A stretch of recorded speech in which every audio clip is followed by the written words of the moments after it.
Welcome, everybody. We're going to get going in about 5 minutes.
Okay, hi everybody. We're going to go ahead and get started.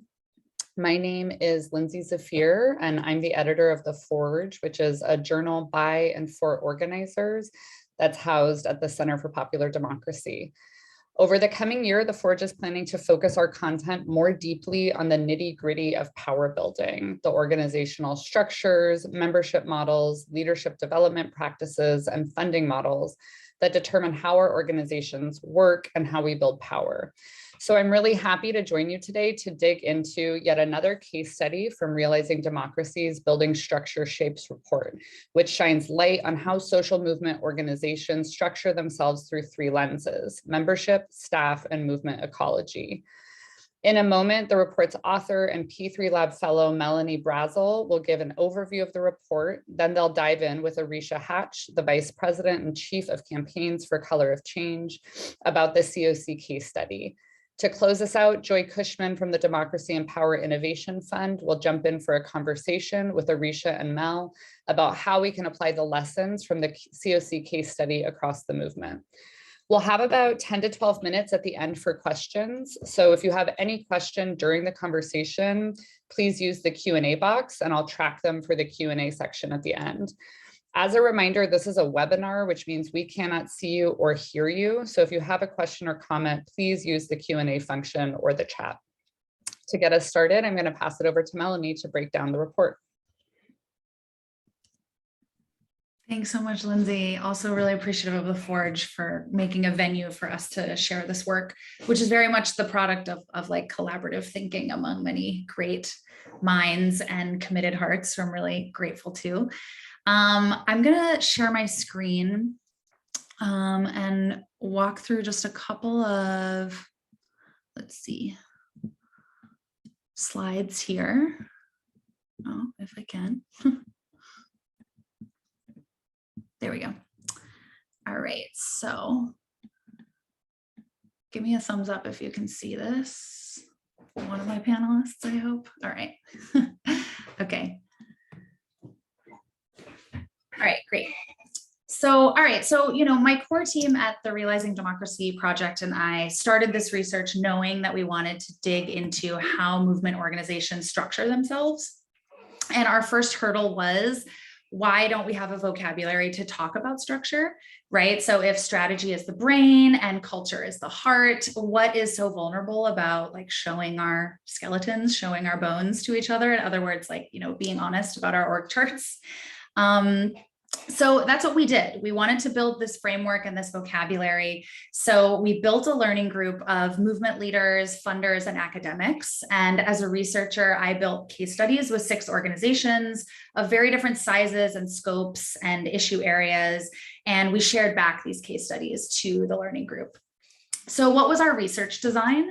We were really interested in where structure and strategy intersect with each other. So some of the questions we were asking were like, how does an organization structure change when its strategy changes, and vice versa?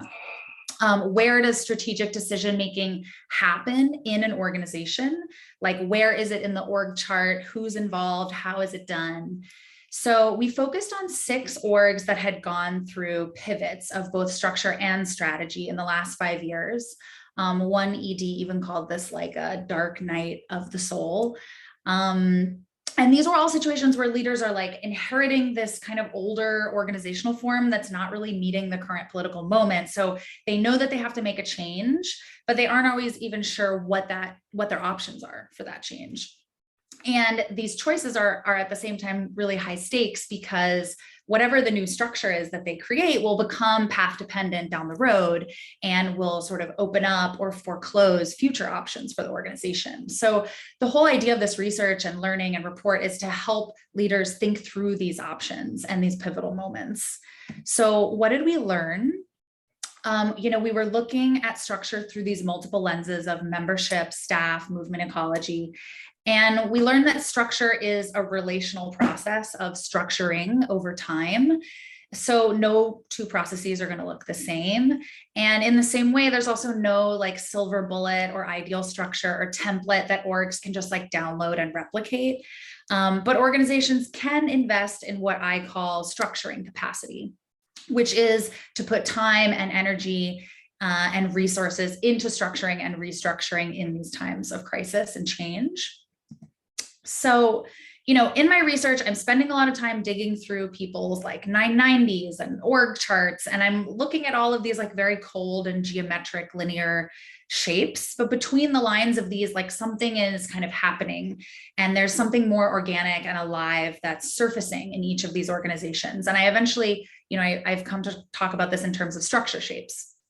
And these are all visual metaphors, and the aliveness in each of these is that each of them is kind of like holding a contradiction that the organizations are wrestling with, which is, at the membership level, that contradiction is about this tension between scale and depth, right? So that's what we're here to talk about today with Arisha and Color of Change. At the staff level, it's negotiating staff and member power. At the movement ecology level, it's about this balance between affiliate autonomy and coordination. And, we can look at every organization through these 3 lenses, but the report, focuses in and offers 2 shapes for each lens to kind of show how, organizations have solved the same structure puzzle in very different ways. And at the end of the report, I also look across all of the 6 shapes at what they do, how they build power both within the organization by developing their members and building participation, and then also power externally in the world by building political power. So I want to talk about color of change today. That is our focus. Um, it's a really sort of unusual case for looking at the tension between scale and depth, because most organizations that I hear talking about scale are thinking about how to scale up while maintaining the level of depth that they have with their members. That's a conversation that I hear a lot. But COC is this kind of rare case that moved in the opposite direction.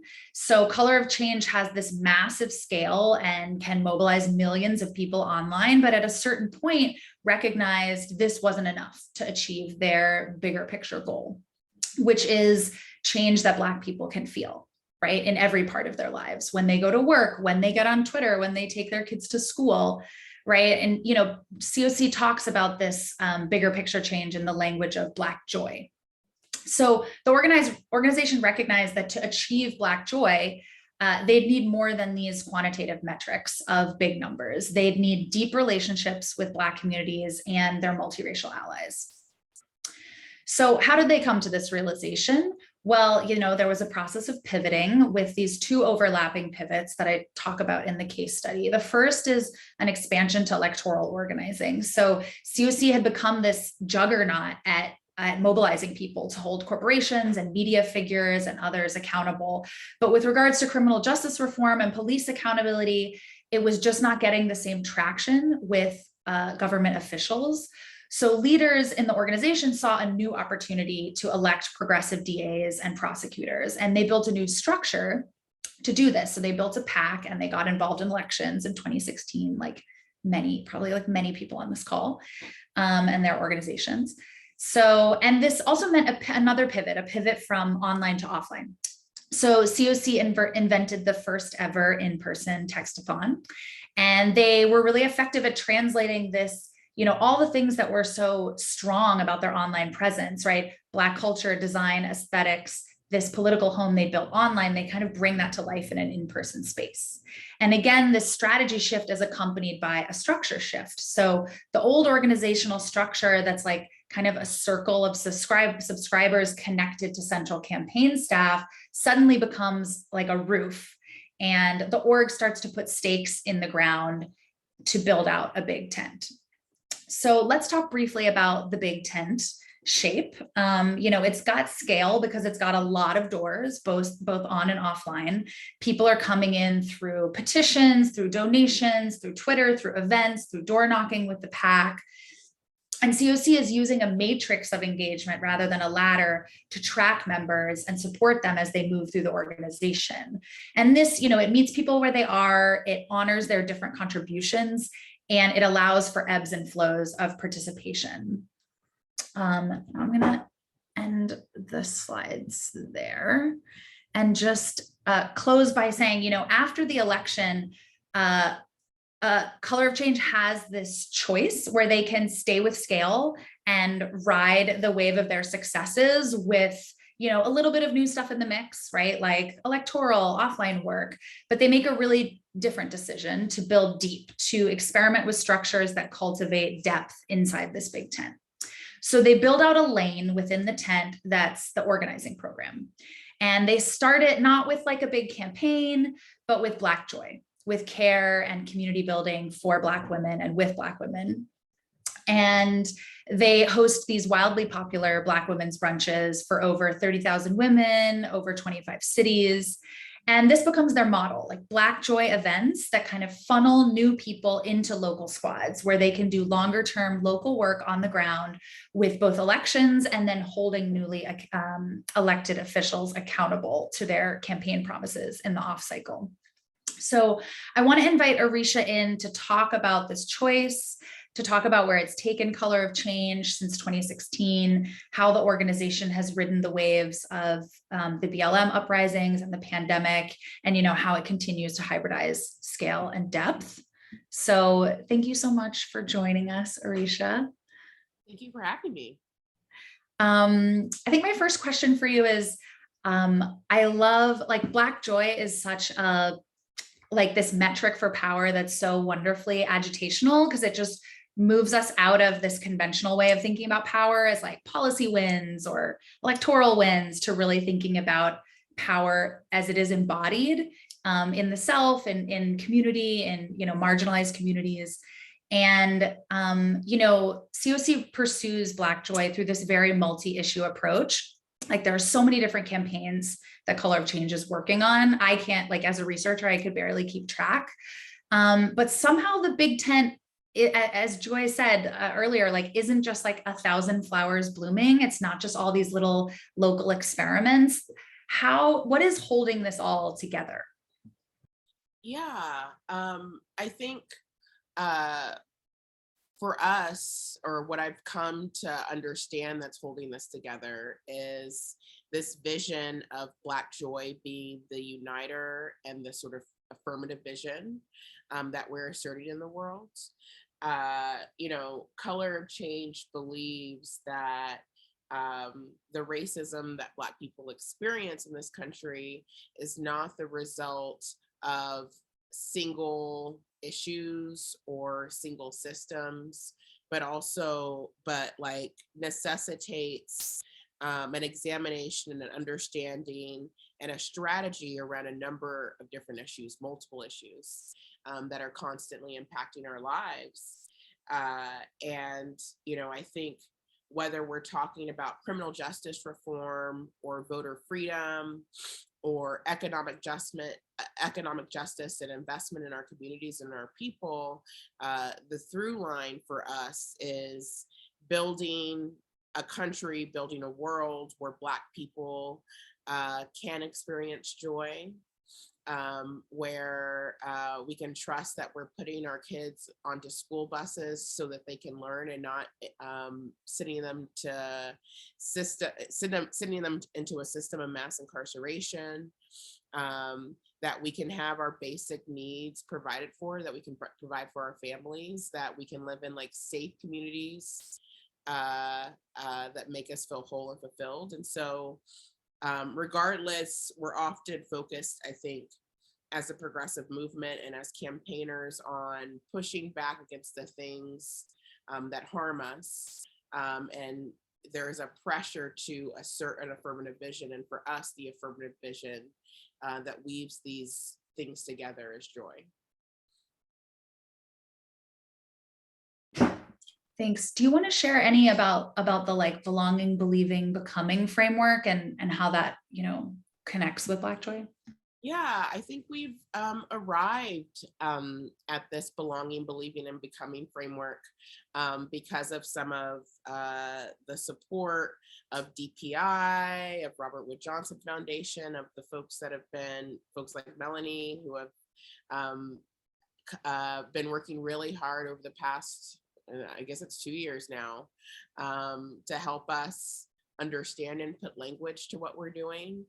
But I think, for us, this has been an evolution in thinking.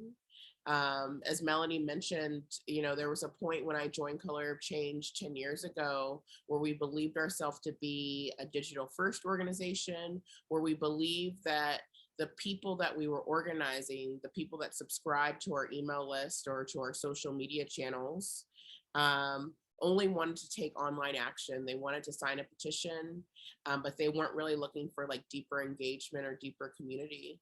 And in 2016, we tried something, a textathon that sort of changed our minds about that set of assumptions. We saw, we had this new peer-to-peer texting tool. It was new at the time. Now everybody's doing it.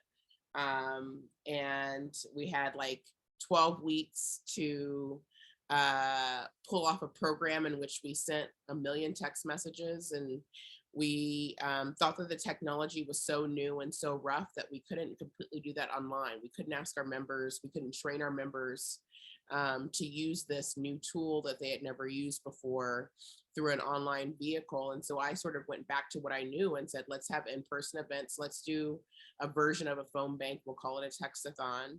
And we saw hundreds and hundreds of people come out to send text messages. And we saw them come out week after week. We saw them starting to like pick their tables and sit by their friends and form relationships. People started dating. And this sort of like myth that we had told ourselves, this narrative that we had told ourselves that we were organizing slacktivists or, online petition signers was immediately dispelled. And so we began to explore the idea of what does like building in-person community feel like? What would that look like for Color of Change? And we had a great, a very smart staffer say like, hey, I want to host a Black women's brunch. And at first they said, I want to host a Black women's brunch, and they were overseeing like areas around economic justice. And they said, we want to ask about student loans, and we want to ask about education, and we want to ask about all these things. These are the things we want to organize for. And we were like building up to preparing for that event. And it just felt so scattered to me. Like we were trying to like build an event and fit it into like these boxes that funders had given us around the work that we were supposed to do. And we sort of had a step back moment where I said, well, like, what if we didn't lead with issues? What if we led with, hey, what does Black joy mean to you? And what is impeding Black joy for you, your family, and your community? And what we saw was that by starting the prompt with those sorts of questions, instead of how do you feel about student loan debt, or how do you feel about the housing crisis, that all of the things that we would have prompted came up through that. And that sort of increased our appetite to continue to experiment with this idea of meeting people where they are, not being so top down and trying and controlling of the political values or issues that we're trying to see. And it led us to a journey of thinking about what does it mean to think about creating belonging? What does it mean to think about creating social homes or political homes? And so our work has very much been situated over the past couple of years, and thinking about what does it mean to build a home for people, which we talk about as belonging. And then what does it mean to do increased political education and leadership development? That's what we talk about as believing.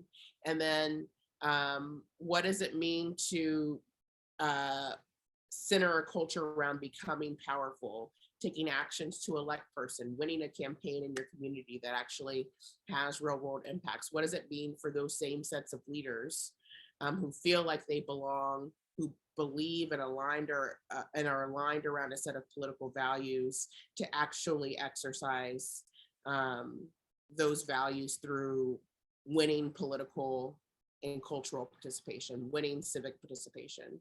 And so that's the sort of journey that we continue to explore. Thanks so much. Yeah.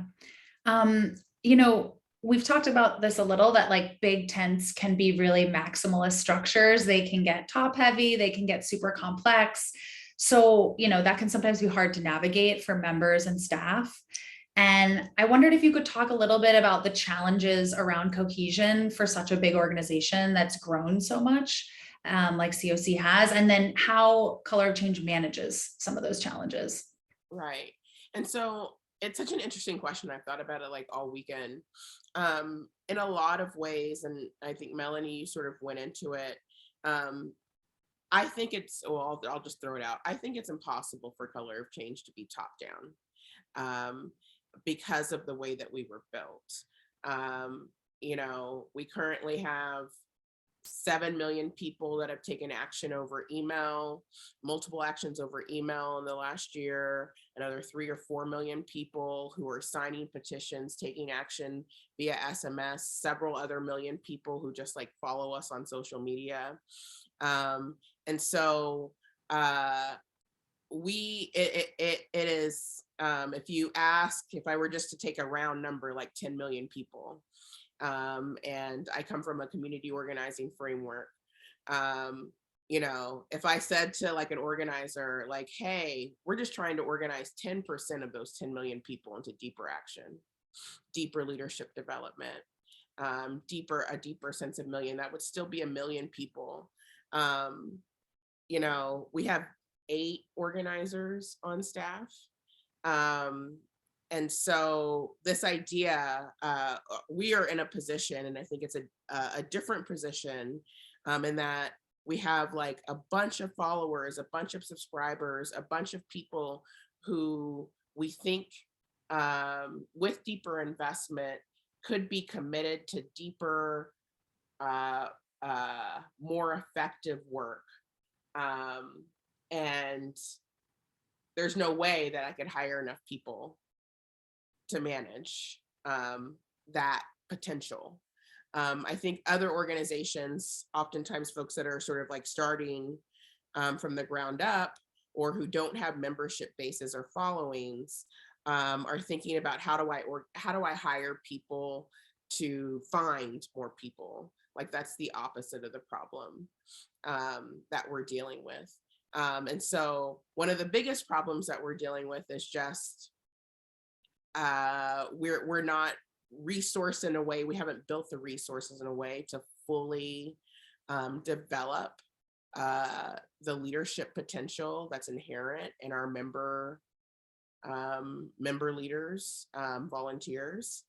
And then I think, the biggest challenge, one of the biggest challenges that Color of Change faces is about how we tell a cohesive story about our multi-issue approach. There are organizations that are like voting rights organizations. There are organizations that are criminal justice organizations, and that's the story that we're telling.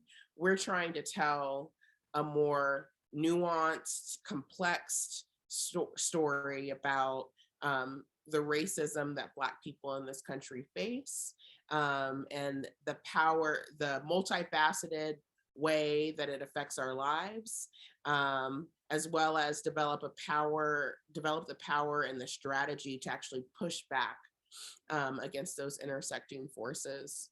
And so we're constantly, um, fighting internally, trying to figure out internally how we better tell a more cohesive story, and how we measure whether other people are understanding that cohesive story. Yeah, that's such a challenge to you know, to narrate the intersectionality and all of the connections. I'm curious if, the last question I had was about kind of looking forward. I mean, I am, and maybe we'll get to this in the Q&A, but I am interested in how y'all have kind of ridden through and navigated pandemic and BLM, and then also looking forward, what are the questions y'all are asking yourselves right now? You surface this with the question, with the thing around cohesion and narrative, but where do you guys want to go next with squads and local organizing? Yeah, I think the pandemic for us, like everyone, it was like super surprising.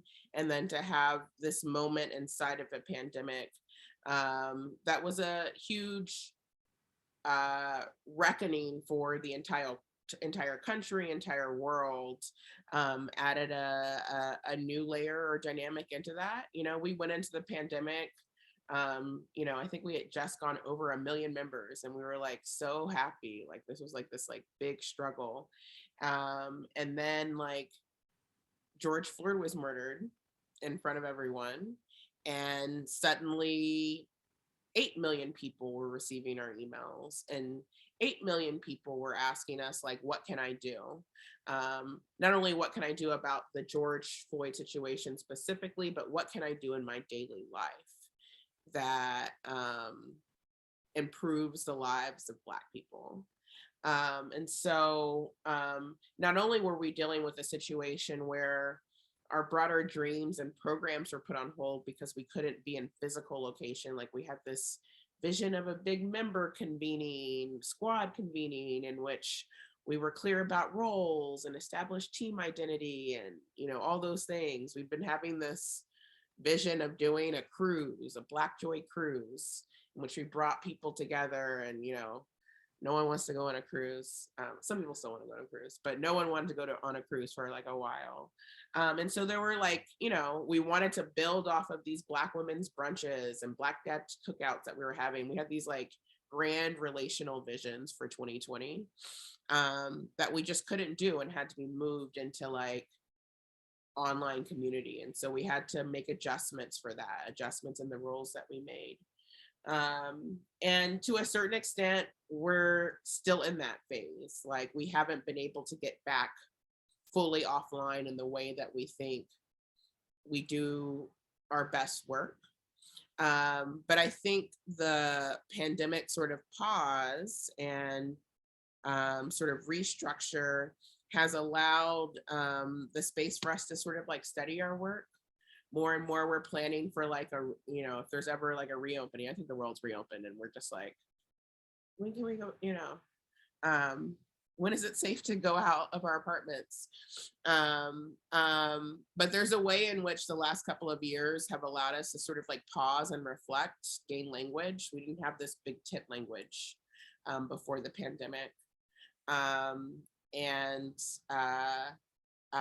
we're thinking a lot about what does it mean to sort of take this community that we've built to the next level? What does it mean to recenter on belonging and growing that belonging within our membership? And then what does it mean now that a certain set of people feel included, feel like they belong, to ladder them up to having an aligned political vision? And how do we expand beyond, the work that we've done to elect a few dozen district attorneys across the country who are doing a set of great things? How do we expand that local that local model and electoral apparatus and accountability apparatus to include a range of elected officials beyond the district attorney, who can not only divest from systems of incarcerations that are harming our community, but can also invest in other systems that can actually achieve this sort of like full vision of healthy, safe, just Black communities. Thanks. I always appreciate the bigness of the vision, the bigness of the tent. It's like keeps growing. I'm gonna call and invite Joy in to kind of open this up to think about how these lessons are useful for the larger movement ecology. And just welcome you into the conversation. Thanks, Val, and thanks for the chance to join you and Arisha in the conversation. I just wanted to say a little bit of context about Arisha. We didn't do a lot of introductions, but I first crossed paths with Arisha in 2007 in a Camp Obama in Burbank, California, in like some studio. I don't even know what it was where we were having this training. And over the last 15 years have grown so much in my respect for Arisha's courage, audacity, clarity, and most of all, her commitment to building real power by real people. And for me, she's a role model and an organizing superhero. And I'm so glad that you are being, in your work, are being lifted up in this way in the case study and some of the other research you're a part of. The other thing, as we think about not just inside Color of Change, but what the rest of us can learn from it, is that Color of Change is different from a lot of groups I work with. I work mostly with state and local groups, in that it's national and primarily digital. But I learned so much with you, Arisha, and with Color of Change, because you have such a spirit of learning and experimentation and permission to try things and fail and learn from them. And that's a really rare culture. And also that you're 100,000% committed to winning things that matter for Black people. So such clarity of purpose and vision, and everything's tested against that. So as we start to think about what others in the movement can learn from Color of Change, often people are looking for a silver bullet on structure, like what's your recipe? Can I copy that? So can you say a little bit more about the growth and experimentation mindset that's been developed, how you did it, any recommendations for others on how they can do it as they're structuring their organizations? Yeah, I mean, I joined Color of Change 10 years ago in 2012, and it was an organization of like 5 or 6 people that existed for a few years, was launched out of someone's like living room or garage, and in San Francisco, and was very much of this sort of like Silicon Valley tech mindset, you know, this sort of like move fast and break things and try things. It was built under, you know, I think Move On provided the model.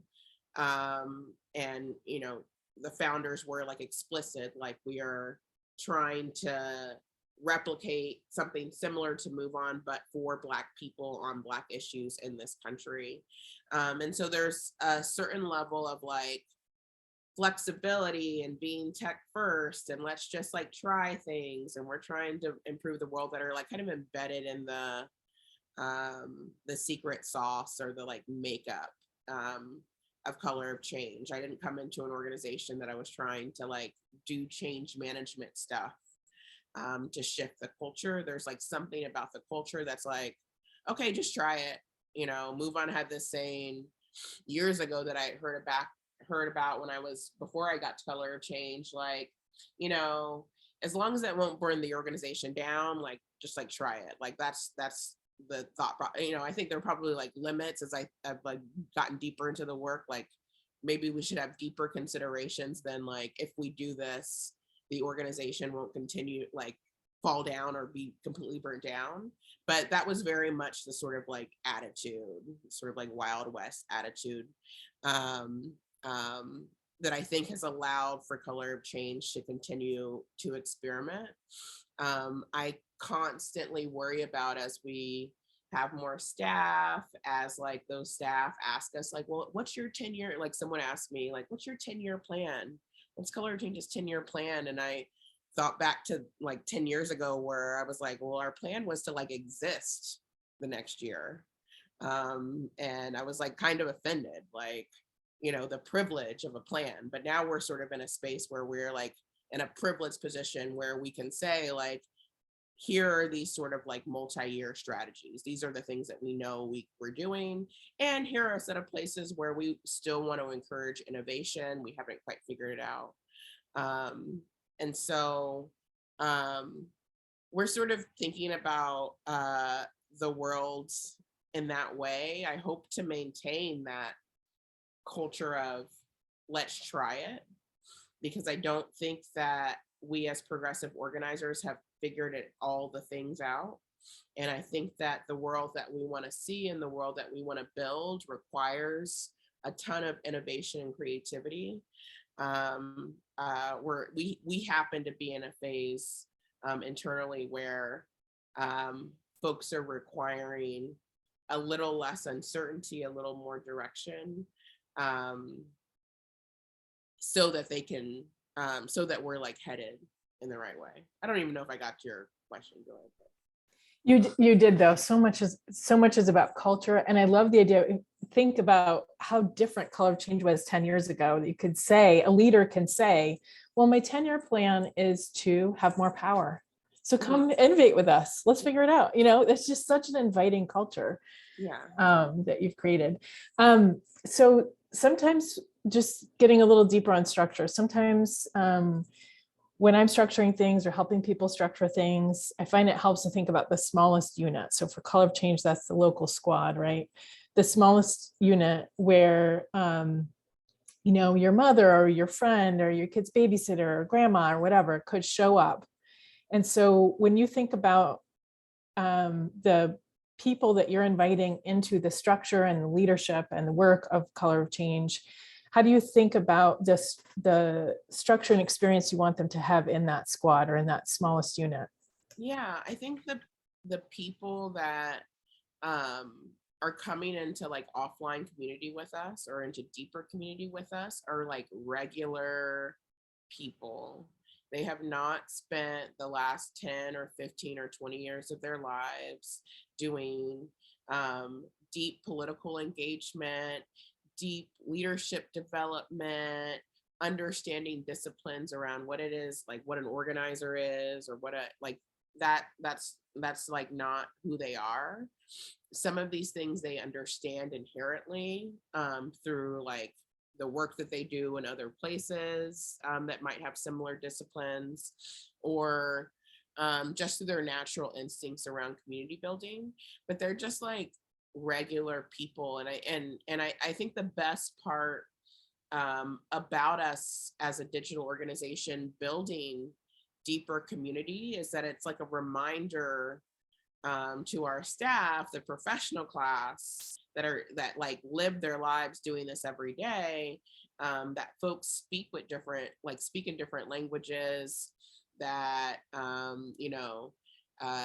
not as woke or not as bought in to some of the visions or experiments that we have for the future.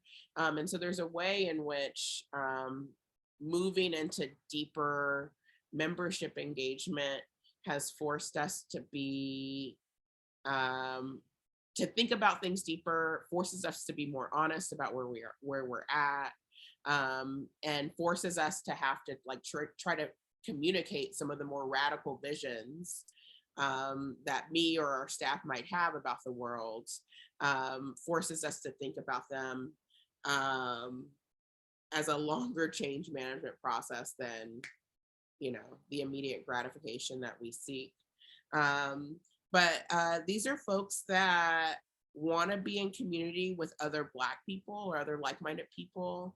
These are folks that experience challenges in their daily lives, and would like to be in a community of people that can help them through that. These are people that see injustices in the world, either in their community or across the country, and want to feel like they can do their part. These are folks that want to do service in their community. And I don't know, I think inviting folks in and making this commitment and investment to deeper organizing and to thinking about how we build more power at the local level has personally deepened the sense of complexities about the issues that we fight for in the world for me, and I know for tons of other staff that work directly with them. Sorry, just to follow up, why do you welcome that complexity? Because it can be a lot easier to just engage with a professional class like us, right? Why do you welcome that? Well, I mean, I think I believe, I hope it's in my lifetime, I believe in a country, I believe in a world in which Black people can realize joy and can realize being their full selves. And that requires a larger set of people than the staff at Color of Change and the staff at like democratic and progressive institutions. This is to achieve that world that I imagine, that warm water that I imagine, requires an inclusive, iterative conversation with people. In order to achieve that vision, I believe we need to have a racial justice majority.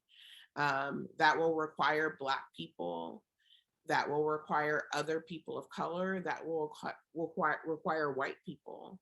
And so we are not yet at that, and we have to, in order to get there, meet people where they are, be really open about where we think we should go, and being open to shift where we think we should go based on like democratic sort of values about how folks collectively sort of see our future vision together. And so I think it's a constant negotiation. There should be people that are pushing cultural beliefs, policies, laws, and standards about the world that we live in. There should be impacted people saying like, yeah, this is how this harms me. And I think this is the direction we need to go, or I think we might need to go another direction. But we can't build the constituency that we need to realize real change unless the tent gets bigger. And so we have to constantly operate in that world. We have to, and that means creating social homes, political homes in which people feel comfortable coming into and feel allowed to grow in their political beliefs, grow in their understanding, grow in their leadership. They need to be able to fail and make mistakes and apologize and take ownership. But the world that we want to see requires more people to be invested in that vision. It's such a powerful reflection of your leadership and the leadership and culture of Color of Change, that complexity and negotiation is welcomed. Can you say a little bit more, as most of us, I think, on the call are working toward building a racial justice majority, what it is looking like in Color of Change as you do more multiracial organizing? How do you stay centered in Black joy and delivering change that Black people can feel while you have this influx of new allies and volunteers and member leaders who are not Black? Yeah, I think this actually requires a lot of intentionality. I see so many people out in our space who are like, we're multiracial organizers, and I think it's actually really hard. We began to build our offline organizing program around Black women's brunches. And if I'm being like fully honest, when I went to them, some of our staff, other members were like, hey, I'm uncomfortable going to a Black women's brunch because I'm not Black or I'm not a woman or, for whatever reason. And when we went back to the set of folks who love the brunches, who had now formed squads, and we were like, can we just make it a women's brunch instead of a Black women's brunch? Or can we just make it a people's brunch? And there was resistance and hesitance. People said things like, part of the reason that many of the people who had come to the Black women's brunches and invested so much into them was because, they wanted on a Saturday to go hang out with Black women. That was like a space for relaxation and rejuvenation from like the weekly terror of their lives. And so when we asked, like, well, what if we did a Black and brown women's brunch? They struggle with those ideas. And yet that's the world that we want to see. And so I really believe that multiracial organizing requires a level of intentionality and a level of like honesty and rigor about it that I don't often see in public spaces reflected on. And so I think there's so much more work to do. Where we're at personally is like, we want to deeply invest right now. We're committed to investing in creating political homes for all Black people in this country. And we are trying to figure out, what does it mean to bring non-Black people into those spaces, and or to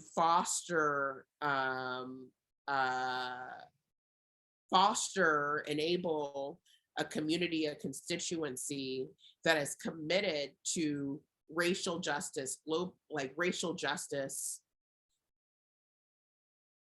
as a model, as a way of being, that is committed to centering Black people, centering harms to Black people.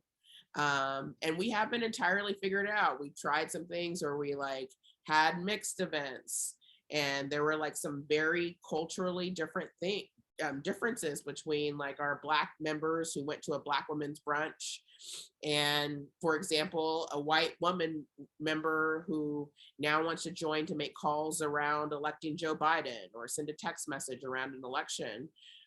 There were some huge cultural differences. People are like, well, why is the music so loud?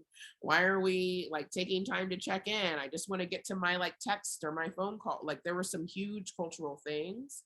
And so our approach right now is just to be to notice it, and to attempt to be really thoughtful about how we move.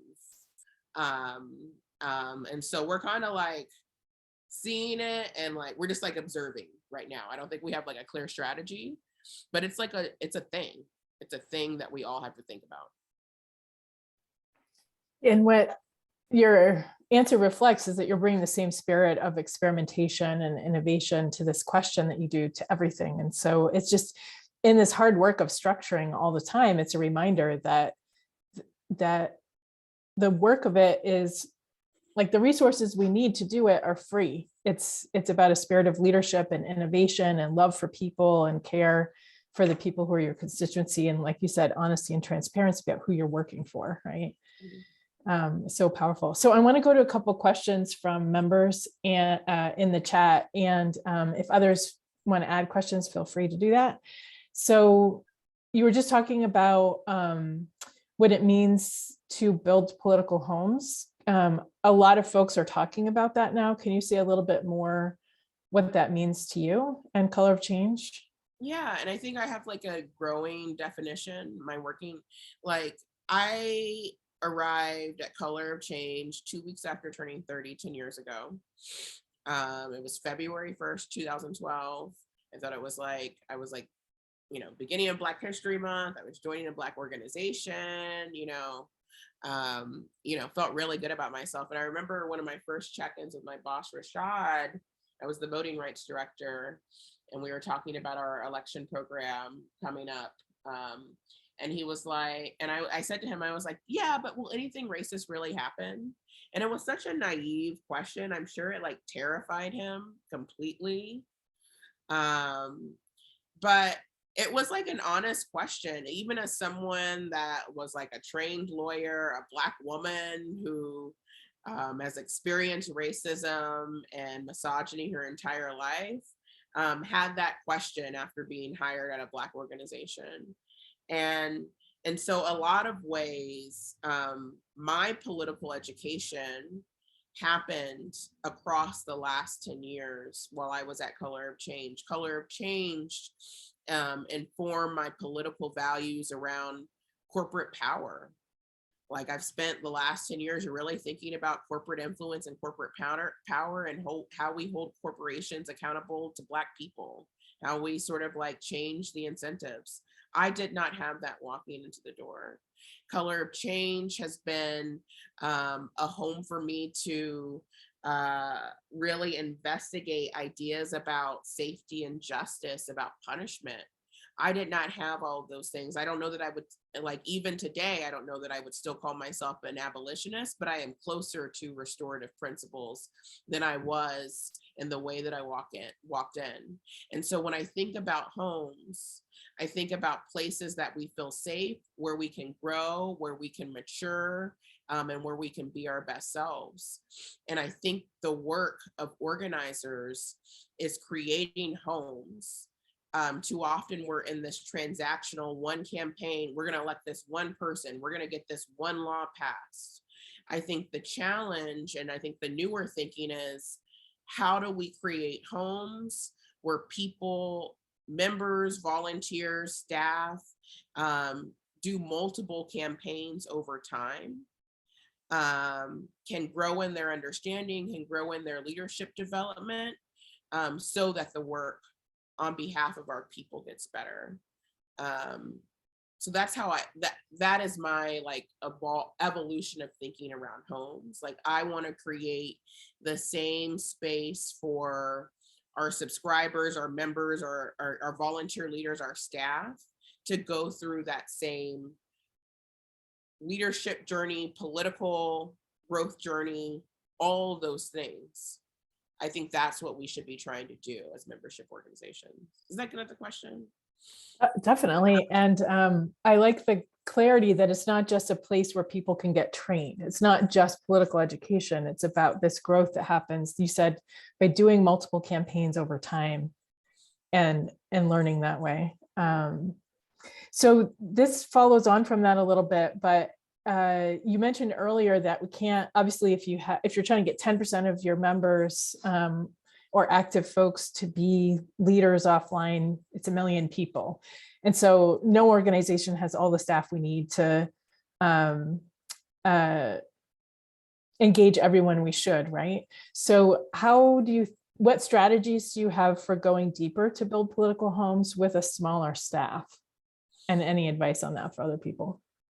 Yeah, I mean, I think for us, it means being super decentralized, not confused about who we are or what we're doing. It means us creating frameworks, sometimes they call them toolkits, that give our squads across the country like some high level resources in order to engage in the program. But I think it also requires us to find ways to invest in our member leaders in a way where they feel bought in enough to sustain it themselves. Like there has to be like a value proposition for them. They have to feel a connection to purpose. They have to feel like the time that they're spending outside of their work hours away from their family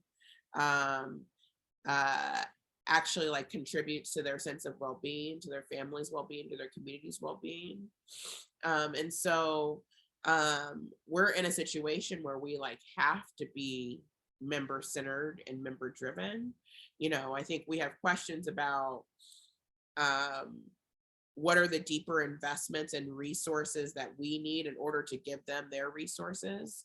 But I fundamentally believe that in order to win the changes that the grand aspirational radical changes that we want to see in local communities and in states across the country necessitates us not being in control of it. But, you know, being, you know, folks that are like watering the garden to make sure that it stays lush. But there's, you know, success is being out of control and not being dependent on us to like win the things that they need to win. That's such a radical agitation for our movement. The success is not being in control and having a value proposition for local folks that's about their purpose and meaning in life, and not just like, I'm going to make this many phone calls for this candidate, right? Really radically different national structure than we've seen before. So one more last question. This was actually the first question of our conversation. Melanie mentioned the difference between Color of Change having a matrix of engagement versus a ladder of engagement. Can you say a little bit more about how you think of the matrix of engagement and why that frame matters to you? Yeah, I think the researchers settled on matrix. I don't know if that's like language that necessarily came from us, but like the reality is there's just like so many entry points to get involved with Color of Change. And my guess is that's probably true for other organizations, but we're stuck in this like ladder framework where like first you do this and then you do that, and, you know, first you sign a petition and then you make a call and then you're invited to a training and then you learn to share your story. And the reality is like people are entering from everywhere, and our job is to create the space for people to enter from everywhere, and like we're like trying to like meet them and deepen their level of participation and engagement. And so we're just sort of, I think, naming and recognizing that it's not this like plotted journey. There's a level of choose your own adventure. And our job as organizers is to like help facilitate that journey regardless of where it starts for folks. I love that. And from beginning to end, not treating people, you know, grown as adults as elementary school students. Like there's a respect for what's attracting someone to the organization is so much more powerful and purposeful than just taking an action. So thank you for this conversation with this crew. And I'd invite everyone to share your thanks for Arisha in the chat. And I'll hand it back over to Lindsay, who can share again how to find the report. Thank you, Joy and Arisha and Melanie, for this really incredible and insightful conversation. If you want to keep thinking about organizational structures and why they matter, you should definitely look at the full report, which Mel, if you wouldn't mind dropping that in the chat, that'd be great. We'll be publishing this recording plus the Color Change case study on the Forge in the coming weeks. So please check back for that. If you don't already, you should sign up for the Forge's email list at forgeorganizing.org so that you can get the report. You can get the case study sent out to you. And Melanie will be publishing longer form case studies based on the report for the P3 Lab case study library. So keep an eye out for those as well. Thank you everyone for coming and have a great afternoon. Thanks so much, Jo.